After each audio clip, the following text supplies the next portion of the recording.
Hi, I'm Sam and welcome to the Shoogly Stitch. So as I said, I'm Sam and this is the Shoogly Stitch, my podcast where I talk all things knitting, spinning, and fibercraft related. Today I have a fairly normal podcast episode for you, but I do actually have 2 finished objects to share, as well as a few works in progress and then some spinning chat at the end. If you want to find me anywhere else on Instagram or on Ravelry, I am there as @theshoogly_stitch. And as always, if you want further details on any of these projects, there's more information in the description box below, as well as links out to project pages and patterns on Ravelry and on designer websites. So without further ado, let's get started. So the first thing I have to share with you today is actually what I'm wearing as well. And this is the Zipper Sweater Light by Petite Knit. I finished this within the last couple of weeks, and I have not wanted to take it off since I finished. It is one of the most practical pieces that I now have in my wardrobe, and it's perfect for kind of the changeable Scottish weather that we have. I knit this in the Scottish Yarn Festival yarn, which I have right here. This was something that the Scottish Yarn Festival and Eva at the Scottish Yarn Festival brought out in time for this year's Scottish Yarn Festival, and I've now said that phrase way too many times in a row. But it is a really lovely 80% Shetland, 20% Cheviot? I never know how to say that word. 20% Cheviot blend. And she brought it out in both a DK and a 4-ply weight. So here it is. As you can see, it is a slightly kind of heathered color, so there is a bit of visual interest. It's not just a flat color. And I went with the color Gordon. All of the color names are named after different Scottish clans, which is kind of a clever idea. And I am really, really happy with the finished fabric.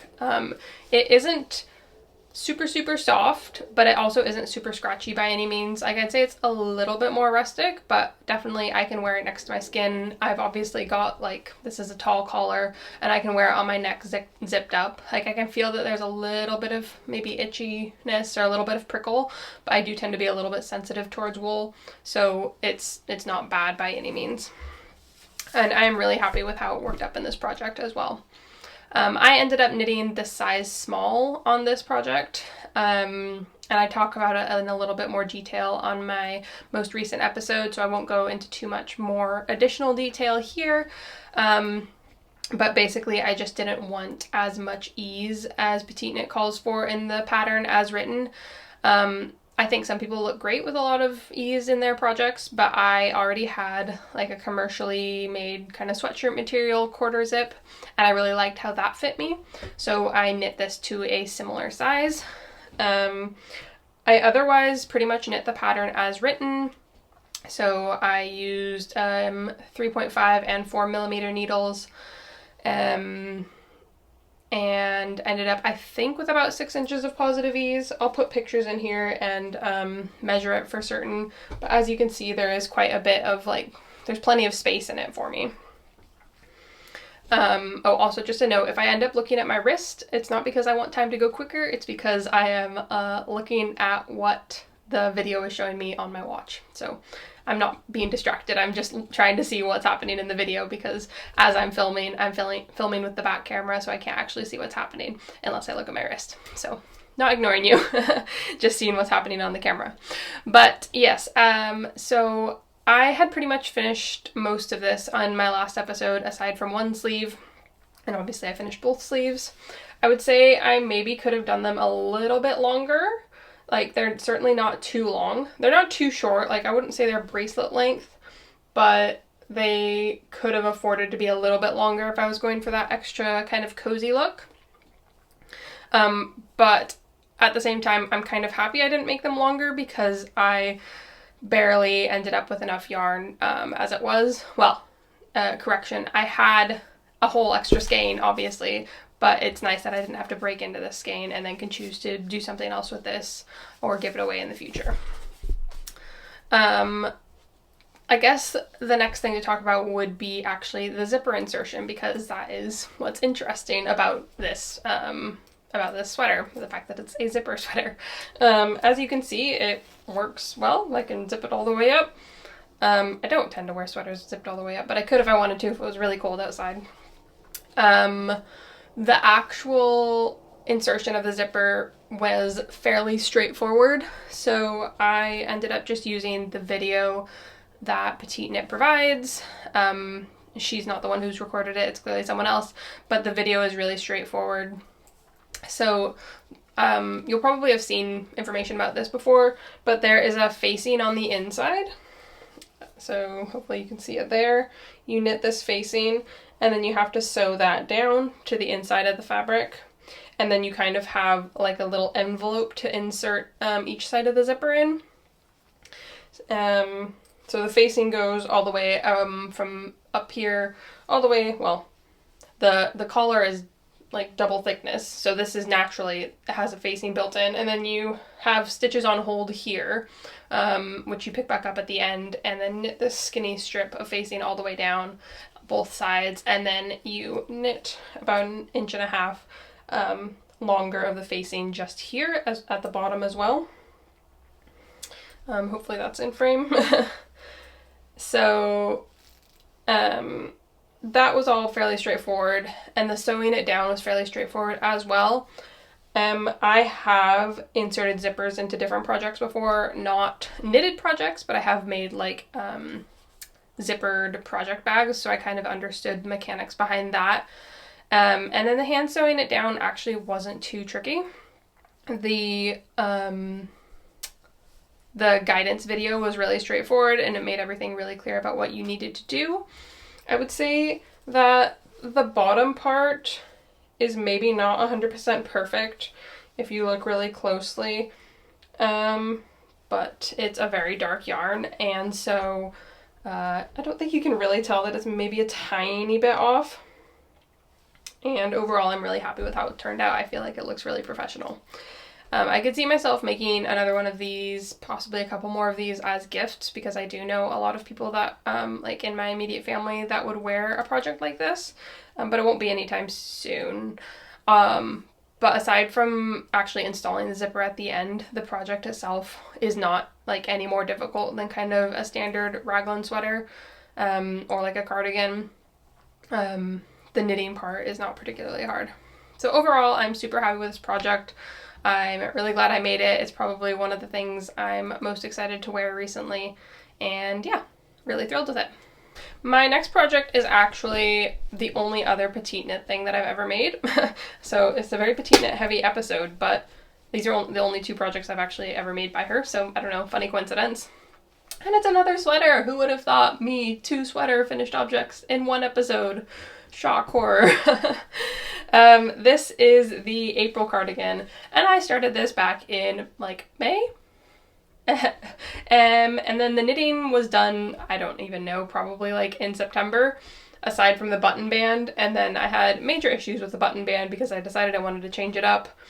I discussed that in great detail in my last episode as well, but basically I did this sewn on 1x1 rib button band here, and I originally didn't sew it on at a fast enough rate, so then it was like doing this weird flaring thing at the shoulders, so I had to detach it completely and then sew it on at a faster rate so I didn't have extra fabric at the shoulders. And then once I'd finally done that, it took me a while to get the buttons sewn on because I was just like fed up with the side of the project because I'd been having so many issues with it. But I'm really happy with how it's finally finished now. And let me just discuss a few of the details.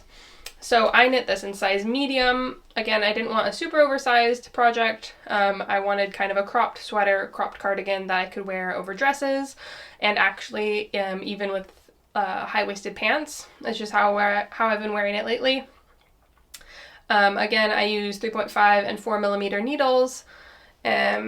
And yeah, the knitting was fairly straightforward. I will say it's shown me that I do have a pretty bad like rowing out problem, which I think I mentioned before. You can especially see it in the transition between where I was knitting flat for the arms and then where I start knitting in the round for the arms.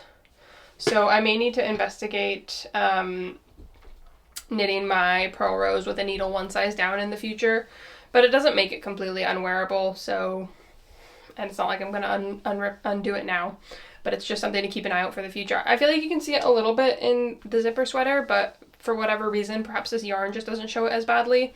It's definitely more visible in the April cardigan. I knit this in De Rerum Natura Ulisse, and I think I've used about 5 skeins, which is about 250 grams, around about 1,000 meters. This does mean that I have 3 skeins of Ulisse left because I had originally bought a sweater quantity for a longer cardigan, and then obviously this is a cropped cardigan, so I didn't need to use as much. I'm really, really happy with that yarn choice. It's very soft. It's non-superwash merino, I believe, and so it's super cozy. And let me just put it on to show you. So here it is. If I move my hair aside, you can maybe see what I'm talking about with the extra kind of fabric at the collar. It's really not too bad now, and it depends on kind of how I pull it and how I make it sit. So I don't know if you'll be able to see what I mean or not. But yeah, overall, really happy with this project. It's got that really beautiful kind of contiguous construction, so just quite a nice line of shaping from the shoulder down to the sleeves. And I'm fairly happy with how the button band turned out. I'm not sure what I would do going forward, if I would do this button band again or maybe try the double knit button band, because I think a lot of people have had success with that. But I do really like how it looks worn buttoned up, especially, like I said, with some of my high-waisted pants. And then I think when, like, I need to try it on with some of my dresses and see what I think about that, but I think it'll be a really versatile piece. And that's partly why I chose this color as well. It goes really well with what's in my wardrobe. I'm really happy with both of these finished projects that I have, and they kind of really fit into my wardrobe in a nice intentional way. Something I've been trying to do a bit more lately is to think about what gaps I have in my wardrobe and what pieces I wish I had, like when I'm going to get dressed and I'm like, oh, I wish I had like a nice cropped cardigan to go with these dresses. Or lately it's been, oh, I wish I had a nice slipover or kind of vest layer. So that's one of the things that's kind of been in the back of my mind lately. That would definitely fill a hole in my wardrobe. But yeah, so overall, really happy with this. And I've been looking at potential ideas for what to do with my leftover Ulisse. And one thing that has popped into my head, because what I have is about 550 meters, which isn't properly enough to do a slipover. But it would be enough possibly to do like a colorwork slipover. It's a sport weight yarn, and one of the popular sport weight slipover patterns that has come out recently was Andrea Mowry's tessellated vest, which didn't immediately appeal to me, but I'm definitely going to check my stash and see what other colors I could pair with this nice gray, and maybe make some kind of like all neutrals version of that, because that would make it pretty versatile as well. So yeah, plenty to think about, but overall really, really happy with this project, and happy that it's filling a gap in my wardrobe. Okay, so moving right along to my works in progress. So something that I have worked on recently that I started ages ago, maybe back in April, and these are actually eventually going to be for my boyfriend. These are the Dathan Gloves, but I'm going to make some modifications to them. So here they are. They are a fingerless mitt pattern by Kate Davies. And the pattern is written to go like really far up your arm, but I made them shorter. I have quite large hands for a woman, so these should fit him pretty well. Yeah. But what he had requested was fingerless mitts, but with like one of those mitten flaps like you get, the convertible kind. So far what I've done is I've made the Dathan gloves. Obviously haven't sewn in any of the ends. This is the worst part about making fingered gloves, is that you have all these you have an end on every single finger, you have an end to sew in, like at the base and at the tip, so it just means you have like 10 ends plus whatever other ends you had at like the start of the project. So it's a pain in the butt for that. I've made these in Lammermuir Wool Hillfoots Blend 4-ply, which is a local-ish to me farm yarn producer. Fairly small. She has a flock of sheep and she makes yarn from those sheep, and it's a Shetland wool. I have a sweater made out of this as well, and then I had a lot of yarn left, so plenty for this. It's a fairly straightforward pattern. It's smaller ribbing at the bottom. I think it was 2x2 ribbing at the bottom, and then it goes into 3x1 ribbing all the way up, which makes it fairly flexible in sizing. And then the fingers are just plain stockinette, as well as the thumb. The pattern is written to be really, really colorful and stripy, but I obviously didn't go for that. Oh, here's the yarn as well. It's a nice kind of tweedy gray, fairly textured. So yeah, the next bit that I need to do is just add on that mitten top. I have a different pattern in a book called Knitting from the North. I can't remember the name of the pattern at the moment, but it has a kind of like convertible mitt pattern.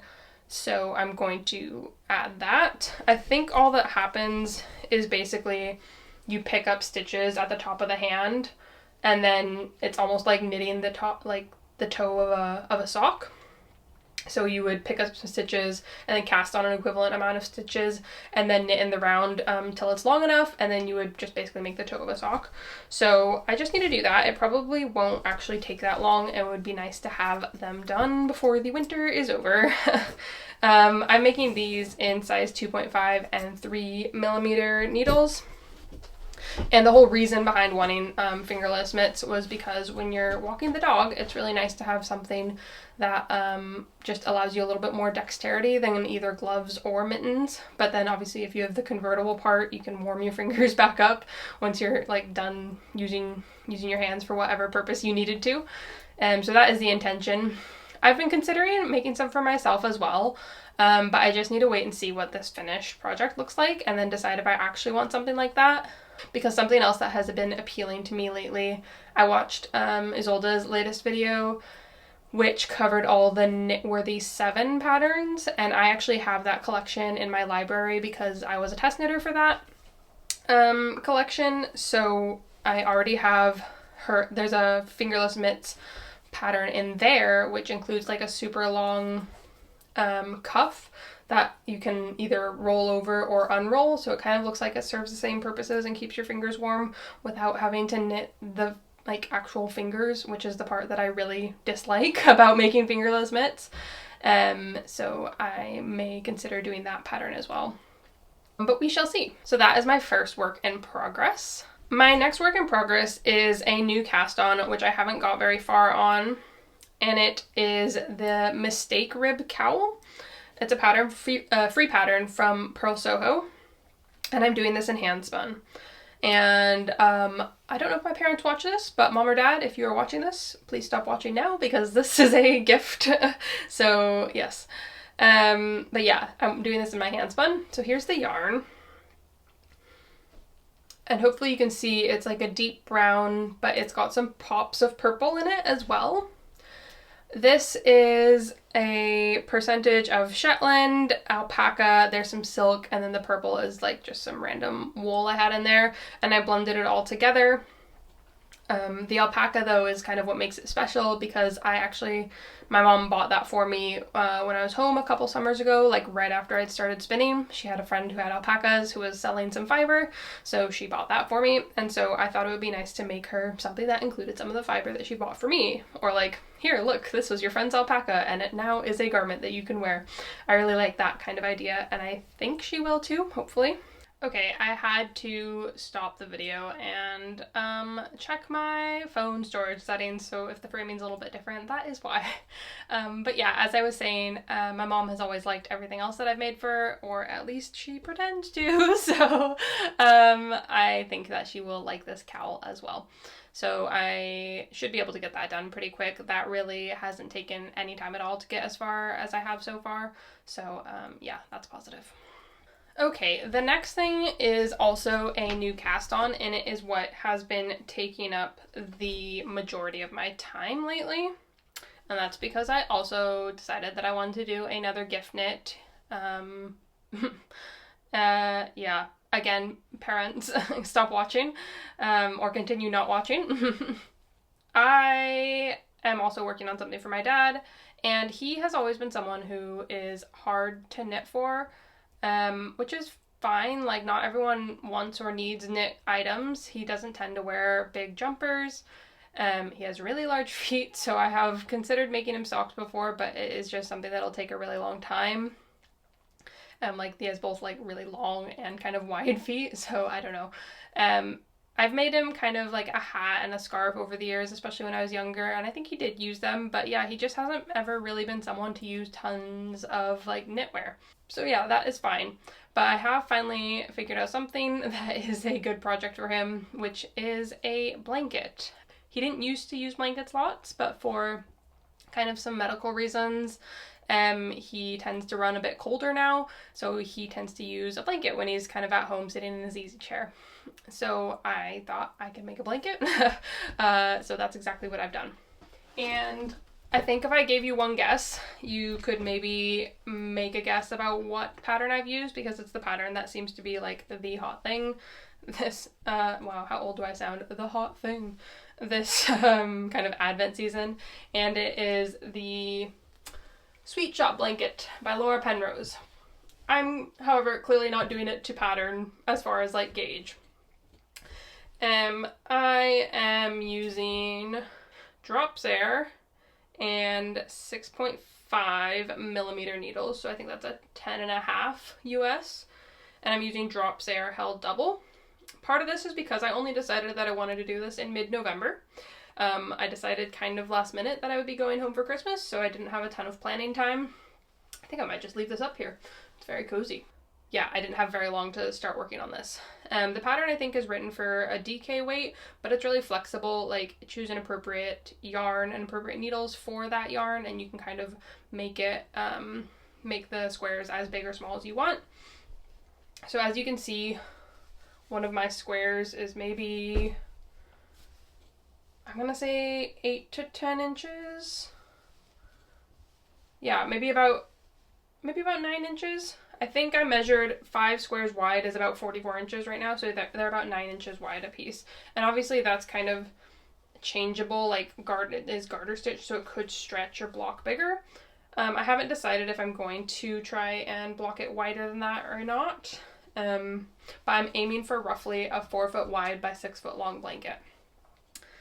The reason I went for Drops Air is because I wanted something that's cozy, so this is definitely like next to skin, like next to neck cozy.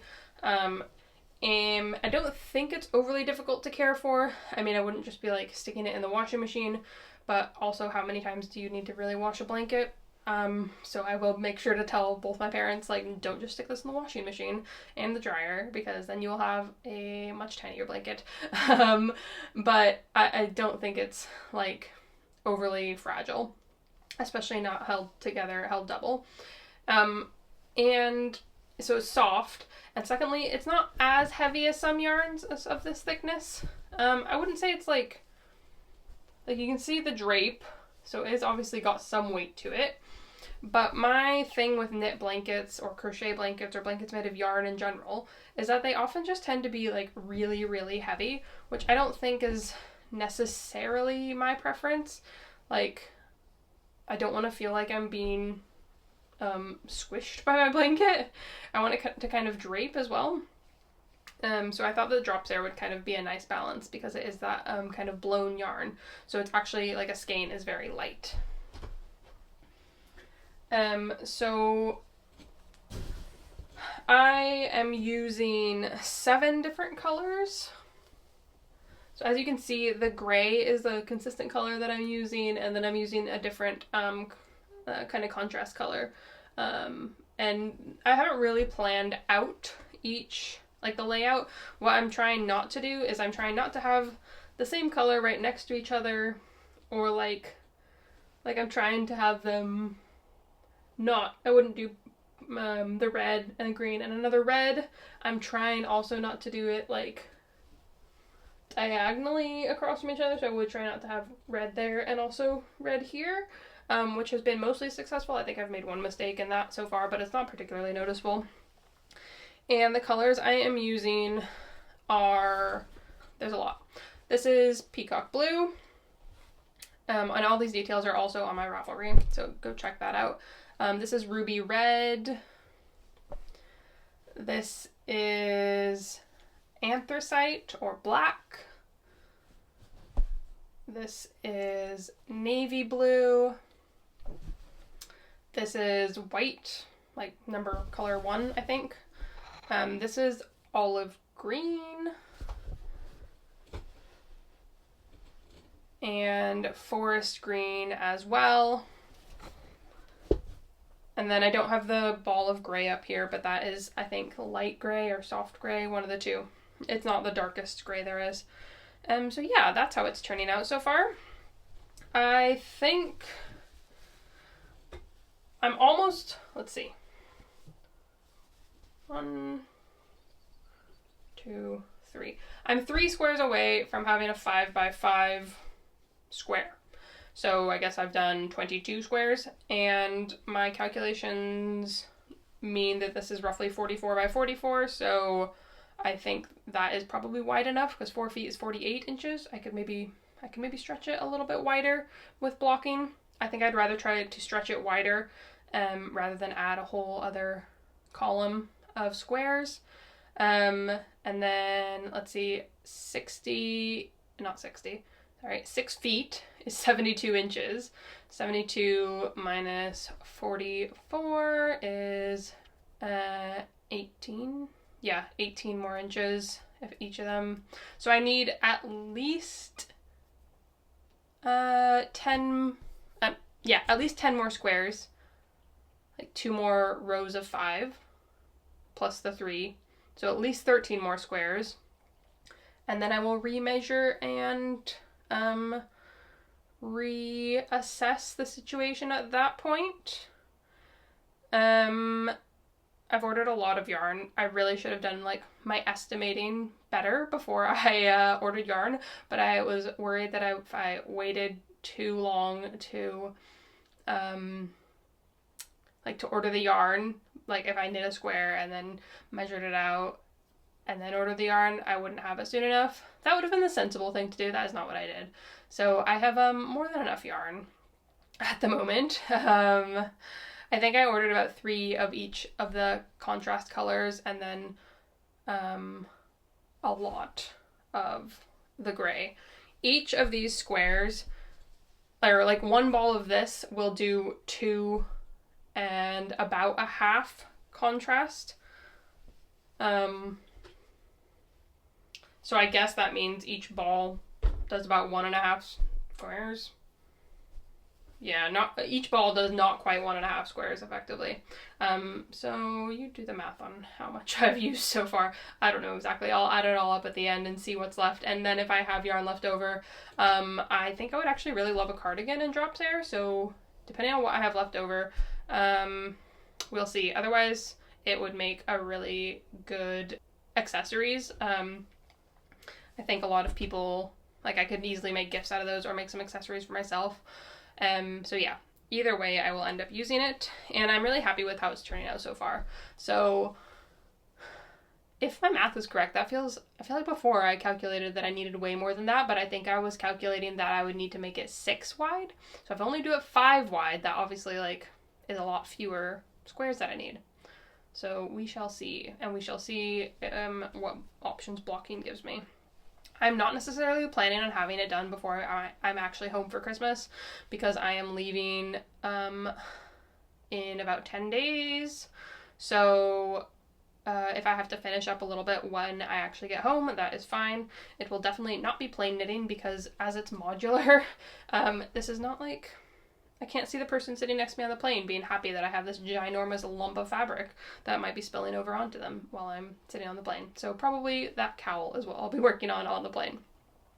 But overall, I'm really happy with it, and I do see the appeal. There's something really satisfying about like getting each square done, and the fact that like as long as you sew in the ends as you go, it's basically finished. Like as soon as you finish the last square to make it like a full rectangle, it's done, with the, I mean, obviously you have the option of doing the I-cord at the end.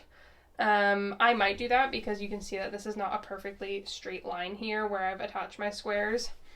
It's better on the sides, but it's not so great at the top.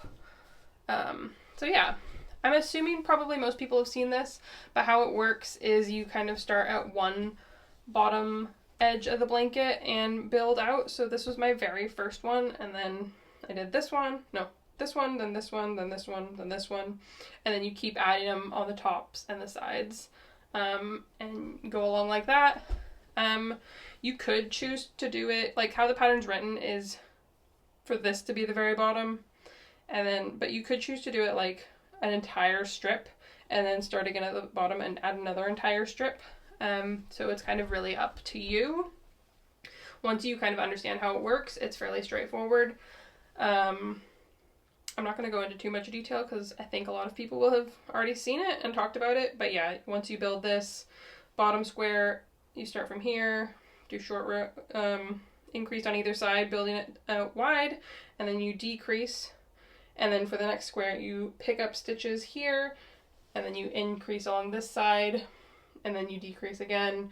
And then for this one, you would pick up stitches here, increase along this side, da da da da da. And then for the one that is built on next to 2, you would pick up stitches all the way along here, and then you work short rows, and then you decrease down again.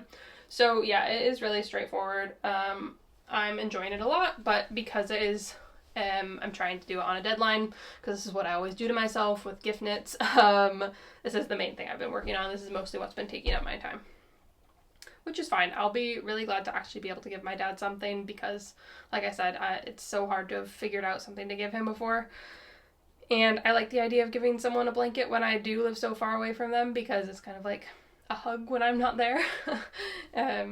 Yeah. So that is the thoughts behind this, and that is the Sweet Shop blanket. My last little work in progress is the Battenberg Blanket, and this is something that I couldn't even tell you how long it's been going. I've just been making squares and squares. The Battenberg Blanket is actually a crochet project. I am using a 3.25mm hook, which is a USD hook. I'm really not a good crocheter, so here's that. Here's the next little ball of yarn that I'm planning to use. And I'm using my Advent yarns for this. So I signed up for the Crayabea Advent Swap, which has been so much fun.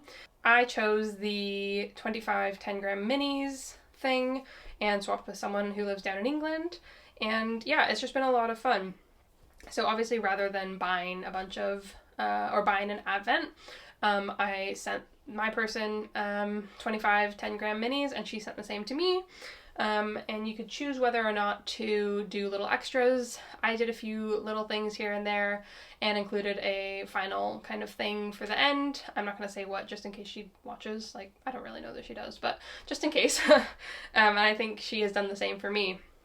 So I've been making these little tiny granny squares with each day of my Advent. So the Battenberg Blanket is written by Sandra, who is also at Cherry Heart, I think, on Instagram. And it is just, well, not just a granny square blanket, but kind of just a granny square blanket, but they're with little 4-ply granny squares. So each of them is really tiny. And the pattern is called the Battenberg Blanket because when you assemble it, it's meant to be alternating one kind of white with one colored square. So I have a ton of colored squares. This entire pouch is filled with them at various states of having ends woven in, mostly not having ends woven in, clearly. But this is the perfect use for these 10-gram minis, and that's actually why I signed up for that particular category. So I think my partner ended up sending me some that she's dyed herself, and then some that are just kind of things that were in stash. So I think these were all ones that she's dyed herself. They're all like really lovely speckly ones, and they were sent as like little mini skeins. And then there were a few that looked more like stuff she had as scraps, which is like fine. That was the entire point of it. But these are a few of them that she had sent as scraps. So it's a nice little mix of colors, and it goes along with various scraps that I had, as well as I had at one point bought like a miniature pack that came on these little bobbins. So I've been using those as well. So I do have quite a big bag of kind of mini and scrap size skeins of yarn that I'm planning on using for this project. So I have firstly been doing one of these squares a day with my as I open each day of the Advent, and then also actually just yesterday I managed to get another 2 of these white squares done. So obviously, since I have tons of colored squares, I need to also make the white squares, which are kind of like less exciting to do because they're just white, but they're very important for the final project. So I've added 2 more white squares and then assembled them into this. I mean, I barely can call this a blanket at this point, but it will be a blanket eventually. And I'm really enjoying it so far. I think the join is a really kind of neat. Like I said, I don't do much crochet, so yeah, I hadn't come across this kind of join before, but how it is joined is that they are crocheted together through the back loops. Is it the back loops? I'm not sure. You like through 2 loops basically, and then you leave 2 loops kind of free there. So if I stretch it apart, you can kind of see the front loop is not crocheted through and the back loop is, but if you don't stretch it apart, they just look really kind of neat, and I think it creates kind of less of a seam feeling. So yeah, I'm really happy with how the join is, and I really actually like when you crochet together, when you reach the corner bits, I like these little white bars that you have between each, like right there, and then diagonally as well. I don't know, there's just something really satisfying about it. So this is definitely like a fun project lately, and I really like seeing it come together and kind of the randomness of the color and trying to getting to choose different colors to add in at each point. Yeah, so that is my final work in progress. So I don't know, it feels like kind of not a lot, but also kind of a lot since I last spoke. Obviously I have 2 finished objects, which are both sweaters, but one of them, like both of them, were nearly done by at the last time I spoke to you. But that blanket has been a lot of work. Yeah. So I'm going to move on to talk a little bit about spinning. And it's actually not exactly spinning, but more fleece prep. So I bought a fleece, well, I bought like 5 fleeces maybe a month ago from a lady who lives about 20 minutes away from me. She had advertised on this Facebook group where people in the UK sell raw fleece. And she had Shetland fleeces available, and so I was interested, and she said, well, why don't you come see them? So I drove out to this farm that felt like it was in the middle of nowhere a little bit. It wasn't actually, but it's always funny to me in Scotland, like how not far you have to drive to get out to somewhere that feels like it's really remote. Anyways, so she had put all these fleeces online, and it turns out she actually, she has sheep because she's really into sheepdogs, like collies. She apparently got really into like working dogs and sheepdogs and like training dogs for like herding work. I feel like I'm not using the correct terms for that. There's clearly more accurate terms. But yeah, she got really into whatever that is called. And apparently in order to like really properly train your working dogs, you need to have like not just a few sheep, but like a herd of sheep. So she got a herd of sheep in order to train her dogs, which I guess awesome, live your life. That sounds like a great thing to do if you can. But obviously a byproduct of that is that she has all these fleece that she gets every year. And she tries to sell the ones that are like nicer quality onto people who will use them for like hand spinning. So I bought a few Shetland fleeces, and here is what the locks look like. So this has been washed, but nothing else.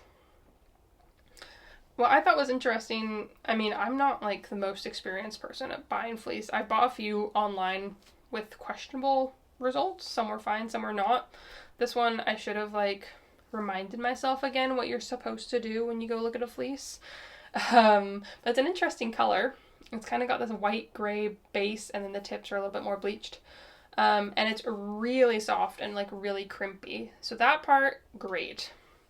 What is less great is that I can do this to the tips. Oh, this is not a good example actually. I think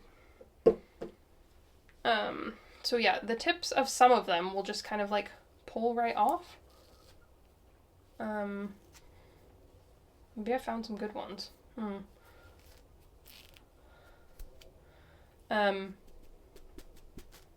Yeah, okay, that's an example. I just like ripped the tip off. Here is another one. Let's see what this does. Okay, yeah, see, I just, like the tip just ripped off. Which is, to my understanding, not really what you want in a fleece, because it just means that it's like weak at the tip. The other thing is that, yeah, I don't know if it's something to do with how it was sheared, but there definitely seem to be some weak bits at the base. I don't know. I'm not very good at this yet, so what I did is I just picked some open and I ran them through my drum carder. And that, kind of predictably, resulted in a very neppy bat. Obviously all those tips kind of broke off and balled up in the bat, and some of the base bits did the same thing as well. So after I gave that a go, being, you know, far too optimistic and hoping I wouldn't have to hand flick each of the locks, after that I moved on to flicking the tips and the base of each lock open on just a hand carder, and that results in this. So I've flicked open the tip there, the base there. You can see it's really nice and fluffy. It's removed any of those weak tips at the top, so all the brittle parts are gone. I didn't fully flick open the middle part because I don't really need to, and that makes for a much more even prep when I put it through my drum carder. And again, really beautiful and soft. Really happy with that. Obviously it just means that I need to kind of handle each individual lock. So after I flicked each of those open, I then, yeah, like I said, ran that through my drum carder, and that resulted in this beautiful bat. So soft. Hardly any neps. A beautiful kind of heathered brown. Yeah, it's blended together really lovely. And then I have started spindle spinning this as well. I haven't had much time to devote to this lately, because I have been working on the blanket for so much, but I just wanted to see what that would kind of sample up like, and it's spinning really lovely. I have also just ordered a support spindle from Enid Ashcroft, so I'm thinking when I go home for Christmas I may take some of this or some other, I don't know, I haven't decided on the fiber yet, but I want to take a support spindle and see if I can kind of teach myself how to start using that. But yeah, this is the spinning I've been getting up to lately. So it's a really beautiful brown. Again, I keep going for brown, but I also have a few, that was the only brown fleece I bought. I don't know why I washed it first. And so I haven't seen the condition of the other fleeces. But I do have 3 other cream ones, or creamier, lighter ones to wash up, as well as a North Reynoldsy fleece from the same lady, so plenty to work through. And it does make a beautifully soft fiber, so it's definitely worth the work of flicking the each lock. I just kind of wish I'd kind of like done that test that you're supposed to do, because it is pretty, like, you're supposed to snap a lock by your ear, and if it just pings, it basically means like there's no breakage in the lock. But if it crackles, the crackling is effectively the fiber ripping, and so that's a sign that maybe it's got some quality issues, as far as I understand. Again, very much not an expert.